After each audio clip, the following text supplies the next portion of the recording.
Hello, I am your narrator, Stephen Hawking. Please enjoy my documentary. On your documentaries, we will learn the basic processes of producing a documentary, and all the drama involved in documentary creationing for documentaries documentation. This is where it all begins. This is where the seed of creation begins and an idea for a documentary is spawned. At least in this case, many ideas will arise but only one from each group will ever see the light of day. Once a group has formed, they will each be assigned different roles for their production. With the script writer also having the job of director, the rest take their pick from editor, sound editor, and camera person. So what do you look for when filming in areas? Well, personally, when I film in areas, I tend to look for just very real surroundings that are very common to most people, so they feel like they think it's a very common thing to have a documentary being filmed around them. See, this area, I just stumbled upon it when I was going to the bathroom the other day. See, as in, this African bus here was been there for 10 years. How do you feel about your team cohesion currently? Well, obviously, I run a tight ship in my team. Everyone knows what they're doing all the time. Sometimes they get no personal space. And I walked in on some guy in the bathroom the other day. This is just an example of a classic dispute between group members. Now watch closely to the filming process here. The director/leader is coordinating the individual group members. Observe how he scolds the cameraman as he does not have the shot size and exposure to his liking. The camera operator is doing his best. He cannot read his director's mind.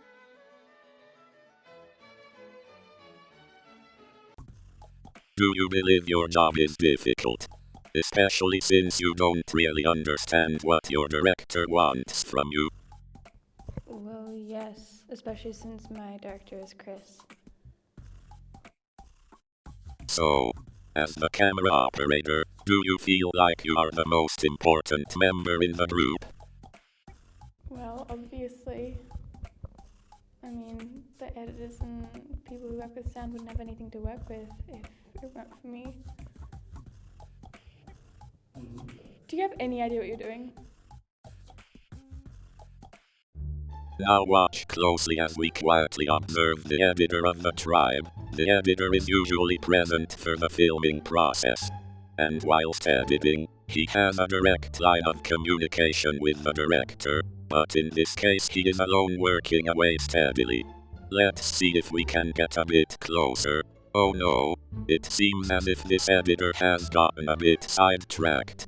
This is the curse of the editors, long hours, late nights, spent alone with a computer, and you can imagine what will eventually happen.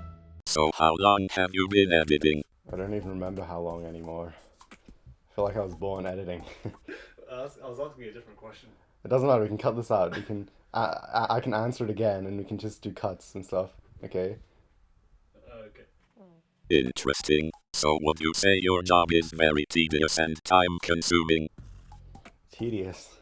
I just spent 45 minutes trying to get the right font on this title screen, man. It's pretty ridiculous. Would you say sound editing is very similar to your job? Sound editing. Any idiot can do sound editing. So, how would you describe your task as a sound editor in 3 words? I do sound. Thanks, that's all we needed to know. Now that we've met the people that create the dream, let's meet the people that smash that dream into a million pieces.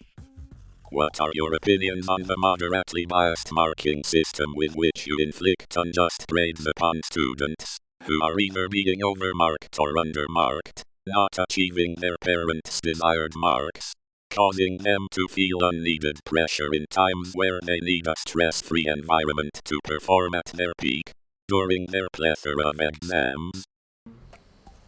This works.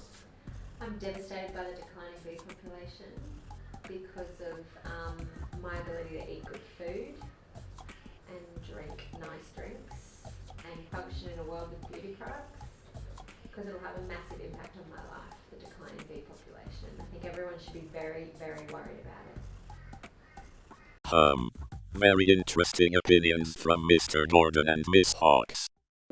Hopefully this has given you a small insight into what it is like to make a documentary. But this is only the beginning. I hope to see you in the remaining 4 installments of this series. Goodbye for now. Not forever. My precious little honey munchkins. Smiley face.